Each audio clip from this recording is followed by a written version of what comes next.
அனைவருக்கும் வணக்கம். மார்ச் 3ஆம் தேதி சந்திர கிரகணம் நிகழ உள்ளது. இந்த சந்திர கிரகணம் நிகழும் நேரம் என்ன? இந்த சந்திர கிரகணம் எங்கெல்லாம் தெரியும்? இந்த சந்திர கிரகணத்தின் போது ராஜயோகம் பெறக்கூடிய ராசிகள் என்ன? இந்த சந்திர கிரகணத்தின் போது பரிகாரம் செய்யக்கூடிய ராசிகள் என்ன? பரிகாரங்கள் என்ன? இந்த சந்திர கிரகணத்தின் போது நாம் செய்யக்கூடியவை என்ன, செய்யக்கூடாதவை என்ன என்பதை பற்றி விரிவாகத்தான் நம்ம வீடியோல பார்க்க போறோம். வீடியோ கடைசி வரைக்கும் ஸ்கிப் பண்ணாம பாருங்க. வீடியோக்குள்ள போறதுக்கு முன்னாடி இந்த வீடியோ லைக் பண்ண பிரச்சனைக்குங்க. உங்களுடைய ராசி என்ன என்பதை பற்றி இந்த கமெண்ட் பாக்ஸ்ல தெரிவிங்க. வாங்க வீடியோக்குள்ள போகலாம். சூரியன், பூமி, சந்திரன் ஆகிய மூன்றும் ஒரே நேர்கோட்டில் வரும்போது பூமியின் நிழல் சந்திரன் மீது விழுவதால் சந்திரன் முழுவதுமாகவோ அல்லது பகுதியாகவோ மறைக்கப்படும் நிகழ்விற்கு சந்திர கிரகணம் என்று பெயர். கிரகணம் நிகழும் நேரம். இந்த சந்திர கிரகணம் இந்திய நேரப்படி மார்ச் 3ஆம் தேதி பிற்பகல் 3:20 மணிக்கு தொடங்கி மாலை 6:47 மணிக்கு முடிவடைகிறது. எங்கெல்லாம் தெரியும்? India, Pakistan, Afghanistan, Iran, Iraq, Australia, New Zealand, Russia, வடக்கு மற்றும் தென் அமெரிக்கா ஆகிய நாடுகளில் தெரியும். அதிர்ஷ்டம் பெறும் ராசிகள்.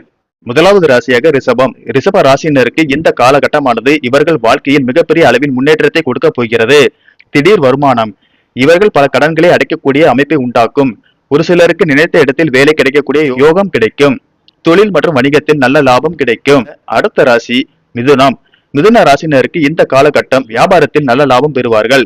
வாழ்க்கையில் திடீர் திருப்பங்கள் உண்டாகும். அலுவலகத்தில் உங்களுக்கு தொந்தரவு செய்த உயர் அதிகாரிகள் உங்களிடம் விலகி செல்வார்கள். வெளிநாடு செல்ல வேண்டும் என்று திட்டமிட்டு இருப்பவர்களுக்கு திட்டமிட்டபடி அவர்களுடைய வாழ்க்கை அமையும். தொழில் மற்றும் வியாபாரத்தில் மிகப்பெரிய அளவில் முன்னேற்றமும் அங்கீகாரமும் பெறுவார்கள். அடுத்ததாக துலாம் ராசி. துலாம் ராசிக்காரர்களுக்கு பொருளாதாரத்தில் புதிய உச்சம் தொடும் காலகட்டம் ஆகும். தொழில் வியாபாரத்தில் இரட்டிப்பு லாபம் கிடைக்கும். மேலும் தொழில் வியாபாரமும் அடுத்த கட்டத்திற்கு விரிவடையும். இந்த நாட்களாக வேலை தேடி கொண்டிருந்தவர்களுக்கு நல்ல நிறுவனத்தில் கை நிறைய சம்பளத்தில் வேலை கிடைக்கும். புதிய ஒப்பந்தங்கள் கையெழுத்தாகும். புதிய முதலீடுகள் மூலமாக லாபம் கிடைக்கும். அடுத்த ராசி விருச்சக ராசி. விருச்சக ராசிக்கு வாழ்வில் திருப்புமுனையை ஏற்படுத்தும் முக்கிய காலகட்டமாக அமைய போகிறது. நீண்ட கால கனவு நிறைவேறும். அதாவது சொந்தமாக வீடு இல்லையே, ஒரு வண்டி கூட இல்லையே என்று கவலைப்பட்ட உங்களுக்கு இந்த காலகட்டம் ஒரு அற்புதமான மாற்றமாக அமைய உள்ளது. பொருளாதார வளர்ச்சி உண்டாகும். காசு பணம் தேடி வரும். கேட்ட இடத்தில் பண உதவி கிடைக்க பெறுவீர்கள். அடுத்த ராசி மகர ராசி. மகர ராசியினருக்கு இந்த காலகட்டமானது வருமானத்தை உயர்த்த எடுக்கும் எல்லா முயற்சிகளும் நிச்சயம் உங்களுக்கு மிகப்பெரிய அளவில் வெற்றியை கொடுக்கும். அலுவலகத்தில் உங்களுடைய திறமைகள் வெளிப்படும். உங்களை சுற்றி உள்ளவர்கள் உங்களை புரிந்து நடந்து கொள்வார்கள். கல்வி ரீதியாக புதிய வாய்ப்புகள் உங்களை தேடி வரும். குழந்தை இல்லாதவர்களுக்கு குழந்தை பெறக்கூடிய பாக்கியம் உண்டாகும். உங்களுடைய நீண்ட நாள் ஆசைகளும் கனவுகளும் நிறைவேறக்கூடிய காலகட்டமாக இருக்கிறது. கவனமுடன் இருக்க வேண்டிய ராசிகள் மேசம், சிம்மம், கன்னி, தனுசு, கும்பம். நட்சத்திரங்கள் மகம், பூரம், உத்திரம், பூராடம், பரணி. எளிய பரிகாரம். கிரகணத்தின் போது உங்களுடைய மனதிற்கு பிடித்த தெய்வங்களை நினைத்து ஜபம், தியானம் செய்யலாம்.